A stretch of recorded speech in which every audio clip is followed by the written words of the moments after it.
अस्सलाम वालेकुम दोस्तों। शयान वॉइस चैनल में खुश आमदीद। कहानी शुरू करने से पहले हमारी आपसे रिक्वेस्ट है कि हमारे चैनल शयान वॉइस को सब्सक्राइब ज़रूर करें और घंटी के बटन को दबा दें ताकि अगली आने वाली वीडियो का नोटिफिकेशन आप तक पहुंच सके। शहर के किनारे एक पुराना कब्रिस्तान था जो हर किसी के लिए खौफ और असरार का महवर था। ये कब्रिस्तान सदियों पुराना था, जहाँ बेशुमार लोग दफन थे और इनमें कई कब्रें ऐसे लोगों की थी जिन्हें अब कोई याद करने वाला भी ना था। रात के वक़्त कब्रिस्तान का मंजर बहुत पुरअसरार हो जाता था। ऊंचे दरख्तों की परछाइयाँ, सर्द हवा की सरसराहट और कब्रों के दरमियान से गुजरती हुई हवा की आवाज़ लोगों के दिलों में खौफ पैदा करती थी। इसी कब्रिस्तान में एक अजीब घटना पेश आई जो हमेशा के लिए लोगों के दिलो दिमाग में नक्श हो गई। रात के तकरीबन 2 बजे का वक्त था। राशिद नामी नौजवान जो कब्रिस्तान के करीब ही रहता था, अचानक एक अजीब सी आवाज़ से बेदार हुआ। उसे यूं महसूस हुआ जैसे कोई उसे पुकार रहा हो, लेकिन जब उसने इर्द गिर्द देखा तो सब कुछ सन्नाटा था। खिड़की से बाहर झांका तो कब्रिस्तान के अंदर एक हल्की सी रोशनी चमक रही थी। वो हैरान रह गया क्योंकि कब्रिस्तान में कभी भी रोशनी नहीं होती थी और ना ही वहाँ कोई लाइट पोस्ट नस्ब थी। राशिद का तजस्सुस बढ़ा और वो चुपके से घर से बाहर निकला। उसे कदम कदम पर एक अजीब सी बेचैनी महसूस हो रही थी, जैसे कुछ गलत हो रहा हो। जब वो कब्रिस्तान के करीब पहुंचा तो उसे कब्रिस्तान की दीवार की दूसरी तरफ से कदमों की चाप सुनाई दी। उसने दीवार के ऊपर से झांका तो उसे एक साया नजर आया जो एक कब्र के करीब खड़ा था और ज़मीन की तरफ झुक कर कुछ कर रहा था। राशिद को पहली रात का मंजर याद आ रहा था और इसके दिल में खौफ के साथ साथ तजस्सुस भी बढ़ रहा था। वो जानना चाहता था कि ये साया कौन था और कब्रिस्तान में क्या कर रहा था। अगली रात वो फिर कब्रिस्तान की तरफ गया, लेकिन इस बार वो अपने साथ एक टार्च लेकर गया। जब वो कब्रिस्तान में दाखिल हुआ तो उसने वही कब्र देखी जिसके करीब साया पहली रात मौजूद था। कब्र की मिट्टी कुछ ताज़ा लग रही थी, जैसे किसी ने हाल ही में उसे खोदा हो, लेकिन उस रात कोई साया नज़र नहीं आया। राशिद के दिल की धड़कन तेज़ हो रही थी। अचानक उसे अपने पीछे कदमों की आवाज़ आई। जब उसने मुड़कर देखा तो उसे एक बूढ़ा शख्स नजर आया जो बहुत पुरअसरार लग रहा था। बूढ़े ने राशिद से कहा, तुम्हें यहाँ नहीं आना चाहिए था। राशिद ने खौफ और तजस्सुस के मिले जुले जज्बात के साथ पूछा, आप कौन हैं और यहाँ क्या हो रहा है? बूढ़ा शख्स मुस्कुराया, लेकिन उसकी मुस्कुराहट में एक अजीब सी पुरअसरारियत थी।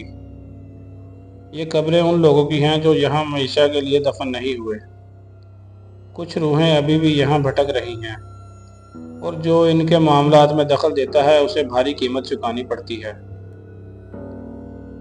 राशिद का तजस्सुस इतना बढ़ चुका था कि वो बूढ़े की बातों को नज़रअंदाज करते हुए अगली रात दोबारा कब्रिस्तान आया, लेकिन इस बार इसने अपने एक दोस्त अमजद को भी साथ ले लिया। दोनों दोस्त कब्रिस्तान में दाखिल हुए तो हर तरफ खामोशी थी, लेकिन जैसे ही वो पुरानी कब्र के करीब पहुंचे, अचानक उन्हें एक सरसराहट सुनाई दी। अमजद ने कहा, शायद ये बस हवा का शोर है, हमें वापस चलना चाहिए। लेकिन राशिद ने उसे रोक लिया, नहीं, यहाँ कुछ न कुछ अजीब ज़रूर हो रहा है। वो कब्र के करीब गए तो एक सर्द हवा का झोंका उनके ऊपर से गुजरा और अचानक ही ज़मीन से एक खौफनाक चीख सुनाई दी। राशिद और अमजद घर वापस आए, लेकिन उस रात उनकी नींद उड़ गई। कब्र से उठने वाली वो अजीब आवाज़, कब्र की मिट्टी में होने वाली हरकत और बूढ़े शख्स की पुरअसरार बातें उनके जहन से निकलने का नाम नहीं ले रही थी। राशिद ने फैसला किया कि वो इस कब्र का राज हर हाल में जानेगा, चाहे उसके लिए उसको कोई भी खतरा मोल लेना पड़े। चौथी रात राशिद ने कब्रिस्तान जाने की ठानी और उस बार अमजद ने भी हिचकिचाते हुए उसका साथ देने का फैसला किया। दोनों दोस्त अपनी टार्चें और कुछ औजार लेकर कब्रिस्तान पहुंचे। रात का वक़्त था और हर तरफ गहरी खामोशी छाई हुई थी। कब्रिस्तान के दरख्त हवा में हिल रहे थे और इनकी परछाइयाँ ज़मीन पर अजीब सा खौफ पैदा कर रही थी। जैसे ही वो इस कब्र के करीब पहुंचे, उन्हें वहाँ ताज़ा मिट्टी और हल्की सी सड़ाहट की बू महसूस हुई। ऐसा लग रहा था जैसे हाल ही में वहाँ कुछ दफनाया गया हो। राशिद ने फ़ौरन अमजद को इशारा किया और दोनों ने कब्र को खोदना शुरू कर दिया। जब उन्होंने कब्र की मिट्टी हटाई तो उन्हें एक बोसीदा ताबूत मिला। ताबूत का ढक्कन खुला हुआ था और उसमें कोई लाश मौजूद नहीं थी, बल्कि एक पुराना संदूक था जो किसी ने बहुत एहतियात से रखा हुआ था। संदूक पर अजीब से नकूश बने हुए थे जो आम जुबान में समझ ना आ रहे थे।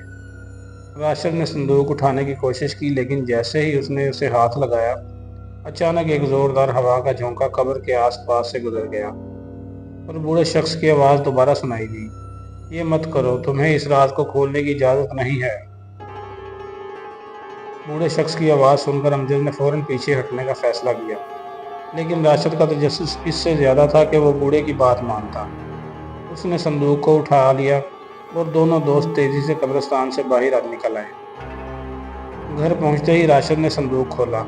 अंदर एक कदीम किताब थी जिसके औराक पर अजीब सी तहरीर लिखी हुई थी। अमजद ने खौफजदा होकर कहा, ये क्या है?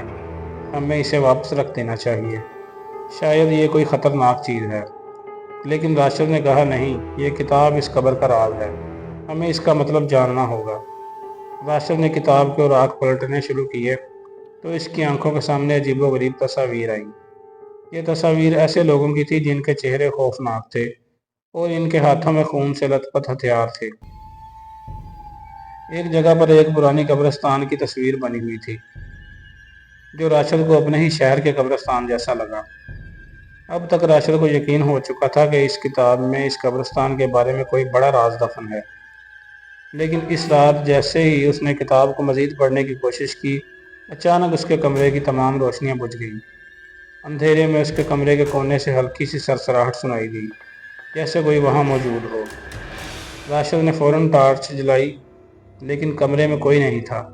लेकिन फिर उसके सामने किताब खुद ब खुद खुल गई और उसके सफ़हात तेज़ी से पलटने लगे।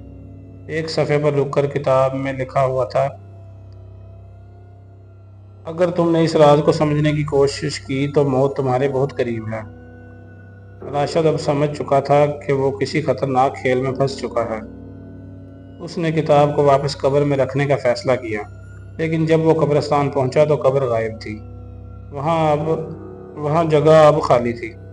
जहाँ वो कब्र खोद चुका था, उसने इधर उधर देखा, लेकिन उसे कुछ भी नजर नहीं आया।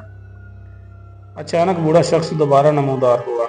उस बार उसका चेहरा पहले से ज्यादा खौफनाक था और इसकी आंखों में एक अजीब सी रोशनी चमक रही थी।